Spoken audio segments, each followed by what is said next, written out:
Hi and welcome. I'm Don Ridenauer, licensed mental health counselor. You probably don't have prolonged grief disorder. And when I say that, I mean you most likely do not have prolonged grief disorder. That's the new diagnosis that the American Psychiatric Association just announced in March of 2022. And I have some concerns about that, most notably with the title itself, Prolonged Grief Disorder. Because I don't want people thinking that just because they're still grieving and it's been a couple of years, that doesn't mean they have prolonged grief disorder. That's still normal grieving depending on other characteristics, which is what I want to go through. But most likely, no matter how bad you're hurting, you don't have prolonged grief disorder. The reason I say that with certainty or near certainty is because the research shows that out of people who are grieving, only between 4 and 9% develop prolonged grief disorder. 4 to 9%, maybe even around 7%. That's not very many people. So unless you have several other problems that your grief is causing you, no matter how bad you're hurting, no matter how often you think about the person you lost, then you don't have prolonged grief disorder. So, and I'm going to go into some detail about this just so you know for sure that I know what I'm talking about, okay? I personally have experienced a lot of grief, including the death of an infant son, the death of both of my parents, and my younger brother. So I am familiar with grief both as a professional and as a person. And so I have experienced the range of grief, and I know how bad it hurts. I know how much it disrupts our lives and how we wonder if we're crazy when we're going through it. So I want to give you some sense that whatever you're experiencing in grief is okay. It's probably good for you. And then there are a few situations where it may not be good for you, and I want to describe those. So again, the reason I'm doing this is because in some of the news coverage of this new definition of prolonged grief disorder, this new psychiatric diagnosis, people immediately got it wrong. So for instance, the New York Times ran the headline, quote, "How long should it take to grieve? Psychiatry has come up with an answer," end quote. Now that's a complete misrepresentation of the diagnosis, and it leads to the kind of misunderstandings that cause people to doubt themselves, to listen to that stuff when people around them say, "Aren't you over that yet?" Or, "Gosh, I would have thought you had been past that by now.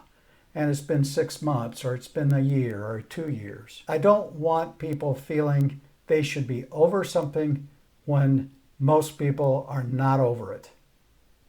And so let's go through some more of the details. First, let's talk about this particular diagnosis. It's called prolonged grief disorder, or PGD. Prolonged grief disorder has had other names, complicated grief, for instance, but it's never been a standalone diagnosis in psychiatry, and therefore it's not covered typically it was never covered by insurance, so most people were diagnosed with depression or an adjustment disorder. An adjustment disorder just simply means there's something going on in life that's very disruptive, and they can't figure out how to deal with it, and they're either depressed, they're anxious, or they're both, or they're acting out because of it. So it's a very handy diagnosis, and that got used a lot for grief. The new disorder means that treatment for prolonged grief disorder can now be covered as its own diagnosis by the government and by insurance companies. So one of my concerns is that it will be overdiagnosed simply because of that. However, as usual, the criteria are pretty clear cut. Not totally, they can't be, but pretty clear cut. So, what are they? Well, PGD is defined as grieving the loss of a close individual that continues for more than 12 months. And I want to stop right there because it's an individual. Now, we grieve all kinds of things as human beings. We grieve the death of our pets. We grieve the loss of jobs. We grieve divorces. We grieve all kinds of loss. That doesn't qualify for PGD. That's normal life, normal grieving. This is after the loss of a person. It's defined that way by psychiatry. So to meet the diagnosis of prolonged grief disorder, it has to be the death of a person, not another kind of loss.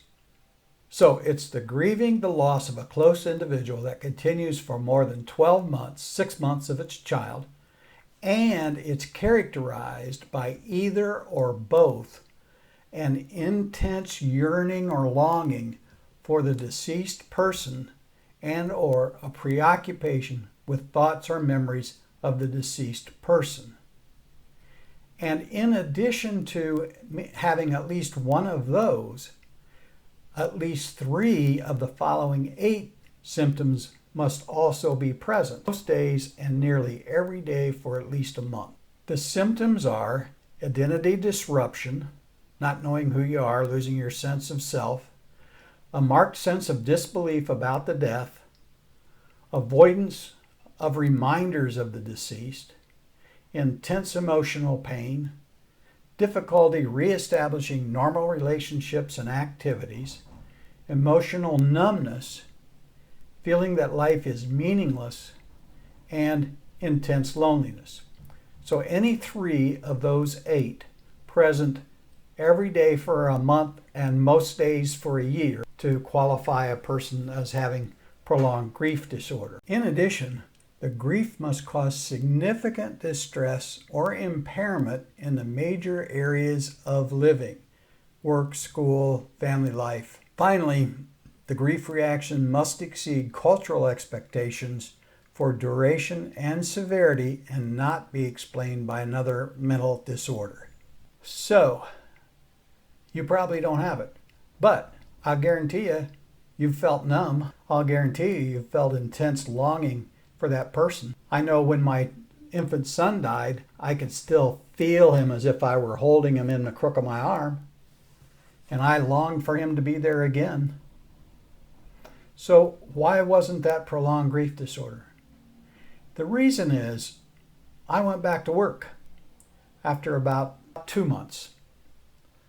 During that 2 months, I stayed mostly at home. I did some nesting kinds of things, projects around the house, but I spent a lot of time in bed crying. That's just part of normal grieving, and that was the way I dealt with it and processed it. But I had to get up and go back to work. Oddly enough, at the time, I was helping put together a program prevent child abuse by working with the parents of newborns. And so I would have to show a video as part of a presentation to community groups all about nurturing babies. So yeah, that was real hard. And I sometimes would go to the back of the room behind everybody else, and I'd stand back there and cry while they all watched this beautiful, cute video. And then I'd straighten myself out and go back up to the front and tell them why we needed that program in our community. And so it hurt. I hurt. The first year was pretty much numb most of the time. The second year hurt worse because the brain starts to say, okay, you can deal with more of this. And so then during the second year, you feel it more and you go through the emotions more. Plus, you've just finished getting through, or maybe not yet, getting through the first of everything, all the firsts, as people call it. The first Christmas without them, their first birthday, their first death day, the first anniversary, whatever it is, but all those times that have been so special. And you know what? The second Christmas hurts too. So does the second anniversary and the third. And they all hurt, okay? And grieving normally doesn't mean it doesn't hurt anymore. And it doesn't mean you have prolonged grief disorder and need psychiatric help. Now, you may need a counselor to help you get through some of this grief and processing it if you don't have close people in your life that you can talk to and that have good advice. Can be very valuable for you. So If you're grieving and you're struggling with it, which you probably are, a counselor can be very helpful. Medicine may even be helpful.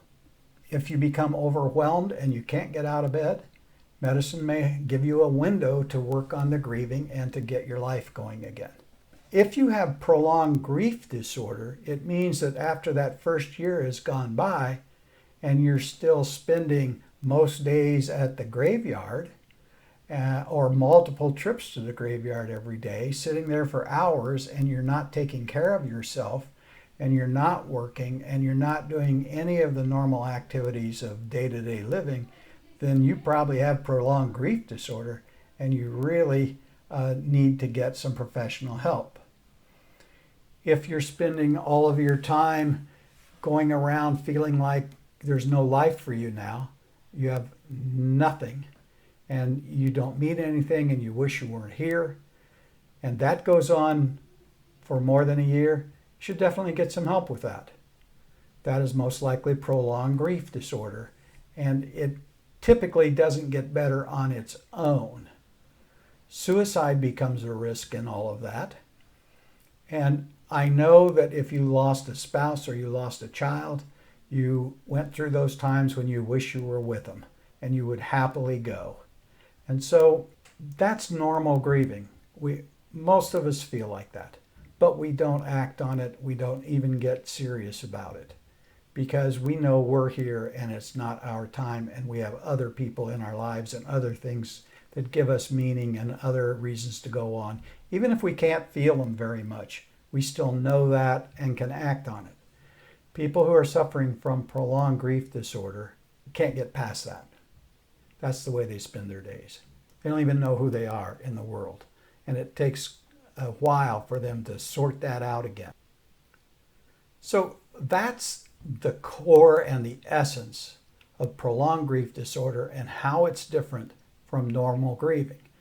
To come back to this time thing, normal grieving goes on for months, days, years, decades. That's not unusual. So if you're still feeling terrible over the death of your spouse or the death of a child or some other person near you and dear to you, grandparents often for kids, then that's normal. You're going to feel that, and life has that. But you adjust to it, you develop a new life based on that person not being there, and there still being meaning and value for you in your world and in life. That is normal grieving. I hope you got some value out of this. If you did, please give me a thumbs up and leave some comments below about your thoughts on this. And I'll see you in the next video.